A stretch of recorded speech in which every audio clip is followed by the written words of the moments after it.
மக்களே வணக்கம். சிறகடிக்க ஆசை சீரியல் எபிசோட்ல பாத்தீங்கன்னா நம்ம சிந்தாமணி ரோகிணிக்கு வந்து ரொம்ப சப்போர்ட் பண்றாங்க. இருக்க இடம் கொடுத்து சாப்பாடும் போடுறாங்க. ரோகிணி வந்து ரொம்ப தேங்க்ஸ் பண்றேன் ஆண்டி, இந்த உதவி வந்து நான் என்னைக்குமே மறக்க மாட்டேன் ஆண்டி அப்படின்றாங்க. பரவாயில்லம்மா, இதுல என்ன இருக்கு, ஏன் பொண்ணுன்னா உனக்கு செய்ய மாட்டேன்னா, உனக்கு என்ன ஹெல்ப்னா கேளு ஆண்டி, நான் இருக்கேன் அப்படின்றாங்க. அடுத்தது நீ என்ன பண்ண போறேன்னு கேட்குறாங்க. ஆண்டி, இந்த வீட்டை விட்டு வெளியே தரத்தன இந்த முத்து மீனாவை நான் ஃபர்ஸ்ட் பழி வாங்கணும், அவங்கள அந்த வீட்டை விட்டு நான் துரத்தணும், அதுதான் நான் பிளான் பண்ணிட்டு இருக்கேன்.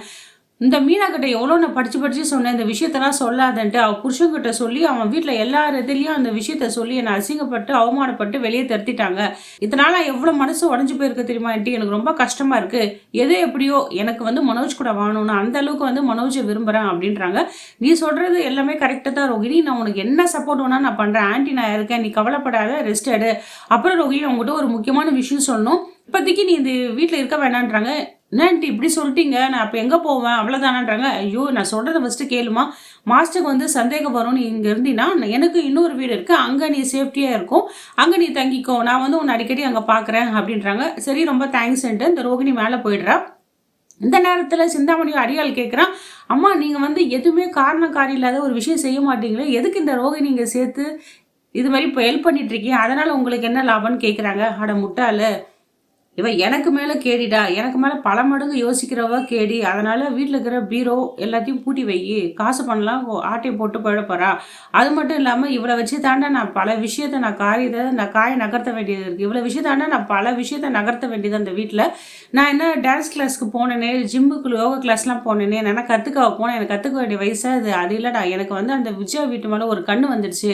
அதுவும் இல்லாத மெட்ரோலாம் வரப்போகுது, பல கோடி ரூபாய்க்கு அந்த இடவோட மதிப்பு வந்து எப்படியோ ஒரு 2-2.5 கிரவுண்டு இருக்கும், பல கோடி ரூபாய் போகும் அந்த வீட்டோட மதிப்பு. நான் எப்படியோ வந்து இப்போ அதுங்களே கொஞ்சம் கடன் பிரச்சனை இருக்குது அவ புருஷன், இதை வச்சு நான் எப்படியோ எழுதி வாங்கி அவங்களுக்கு வட்டிக்கு பணம் கொடுத்து கட்ட முடியாமல் வட்டிக்கு வேலை வட்டி போட்டு அந்த வீட்டை நான் எப்படியோ என் பேரில் எழுதி பண்ணேன். அதுக்கு தான் நான் பிளான் பண்ணி அந்த டான்ஸ் கிளாஸ்லேயே நான் சேர்ந்தேன். அக்கா, நான் சும்மாவா, நான் தக்காளி தொக்குன்னு நினச்சிக்கிட்டியா, நான் பல வேலை செய்ய வேண்டாம், இவ்வளோ நாள் எங்கிட்ட இருக்கே, இதை கூட நீ புரிஞ்சிக்க மாட்டேன்னு அந்த அடிகள்கிட்ட கேட்குறாங்க. அக்கா, நீ கரெக்டாக சொன்னக்கா, எனக்கு தெரியும்க்கா நீ என்ன மாஸ்டர் பிளான் போடுறேன்ட்டு, எப்படியோ அந்த வீட்டை நான் எழுதி வாங்கினேன்டா, அதனால தான் நான் அந்த மாஸ்டர்கிட்டே நான் பழகினேன். அந்த விஷயம் எப்படி நடக்குன்னா, நான் இவ மூலியமாக தான் எனக்கு எல்லாமே நடக்கணும், இவளை பயன்படுத்தி தான் நான் எல்லா வேலையும் செய்ய போகிறேன்ட்டு ஒரு கேவலமான யோசனை பற்றி பேசிகிட்டு இருக்கா இந்த சிந்தாமணி. முத்து திட்டாரே, நம்ம தப்பு பண்ணிட்டோம், அதனால தான் நம்ம வீட்டுக்கார் திட்டார், யாருமே மூஞ்சி கொடுத்து பேச மாட்டாங்களே சொல்லிட்டு ஏதோ யோசனை வராங்க. எதிரில் வர வண்டி கூட தெரியாமல் அப்படியே தட்டு தடுமாறி மயக்கடிச்சு விழுந்துடுறாங்க. அங்கேயே ரவி ஸ்ருதி யதார்த்தமாக அந்த பக்கம் வரவே இவங்க பார்த்துட்டு முத்து மீனாவா ஹாஸ்பிட்டல் கூட்டின்னு போகிறாங்க. அவங்களுக்கு வந்து இவங்களுக்கு ரொம்ப லோ பிபியாக இருக்குது, எதுவுமே சாப்பிடல போல், நல்ல ஃபுட்டு கொடுங்கன்னு சொல்லி அனுப்பிச்சிடுறாங்க, டேப்லெட்ஸும் கொடுக்குறாங்க. அவங்க அம்மா வீட்டில் வந்து கூப்பிட்டு வந்து விட்டுறாங்க மீனாவை. ரவியும் ஸ்ருதியும் ரொம்ப கேர் பண்ணி பார்த்துக்கிறாங்க. அனி சாப்பிடுங்க, தயவு செஞ்சு மாத்திரை போடணும், சாப்பிடுங்கன்றாங்க. அவங்க ஒரு வாய் கூட சாப்பிட மாட்டுறாங்க. சத்யா அவங்க அம்மா எல்லாமே சொல்கிறாங்க, சாப்பிடுன்னா நான் தப்பு பண்ணிட்டேன், எங்கள் குடும்பத்துக்கு நான் துரோகம் பண்ணிட்டேன், அதனால் நான் சாப்பிட மாட்டேன் அப்படின்றாங்க. இந்த விஷயத்த கேட்டு என்ன பண்ணுறாங்க, நம்ம முத்து ஓடி வராரு. என்னடா இப்போ தான் எனக்கு சதீஷ் சொன்னான், அவன் வண்டி தான் குறுக்க வந்துச்சான், மீனா எதிரில் வந்துட்டாலாம், அவன் சொல்ல எனக்கு விஷயமே தெரியாது, என்னாச்சு மீனாக்குன்னு ஒரு அப்படி ஒரு பதத்தோட வராரு நம்ம முத்து. பார்த்துட்டு அப்படியே விம்பி அழுகுறாங்க நம்ம மீனா. தயவு செஞ்சு என்ன ஆச்சு, எதுவும் இது பண்ணாத, சாப்பிடுன்றாங்க. நான் சாப்பிட மாட்டேன், நான் தப்பு பண்ணிட்டேன் அப்படின்றாங்க. சரி, என்ன பண்ணுறது, தப்பு பண்ணிட்டு நீ அழுதா எல்லாமே ஆயிடுமா, சாப்பிடலன்னா எல்லாமே நடந்துருமா, டாக்டர் தான் சொல்லியிருக்காங்களே, சாப்பிடுன்றாங்க.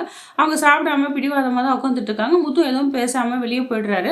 அந்த இடத்துல சந்திராமா என்ன பண்ணுறாங்க, மீனாவோட மாமனார் கால் பண்ணி வர சொல்கிறாங்க. அவரும் இங்கே வந்துடுறாரு. மருமகளை பார்த்தோன்னே ஏமா அது மாதிரி பண்ணுற, சாப்பிடுமா, உடம்புக்கு அப்போ தான் தேரும் அப்படின்னு சொல்கிறாங்க. மீனாவும் அவங்க மாமா காலை விழுந்து மன்னிச்சிடுங்க மாமா, தப்பு பண்ணிட்டேன், எல்லாமே என் தப்பு தான் சொல்கிறாங்க. பரவாயில்லம்மா, சரி விடு, தப்பு பண்ணாதவங்க யாருமே கிடையாது, எல்லாமே இன்பம் துன்பம் கலந்தா வாழ்க்கை, ஒரு ஏற்றம் தான் ஒரு இறக்கம் இருக்கும், சரி கஷ்டப்படாத, எது வந்தாலும் பார்த்துக்கலாம், என்ன தான் கொஞ்சம் மன வருத்தமாக இருக்குது, என்கிட்ட நீ சொல்லலைன்னா அவ்வளோதான், சரி வீடு, இதெல்லாம் என்ன ஆயிட போகுது, நடந்த உண்மை நடந்தது தானே, நீ அதை பற்றி ஃபீல் பண்ணாத, சாப்பிடு, அப்போ உடம்பு நல்லா இருக்கணும்னு சொல்கிறாங்க. முத்தும் கூப்பிட்டு புத்திமதியை சொல்லி அவளை சாப்பிட வேடான்னு சொல்லிட்டு அங்கேருந்து அண்ணாமலை போய்ட்றாரு.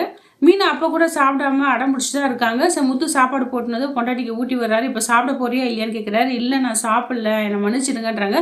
இப்போ நீ சாப்பிட்டாதான் மீனா, நேற்றுலேருந்து நான் பச்சை தண்ணி கூட வாயில் படல, நீ சாப்பிட்டா தான் சாப்பிடுவேன்னு சொல்கிறாங்க. உடனே அவங்களுக்கும் ரொம்ப ஃபீல் பண்ணி அழுகுறாங்க.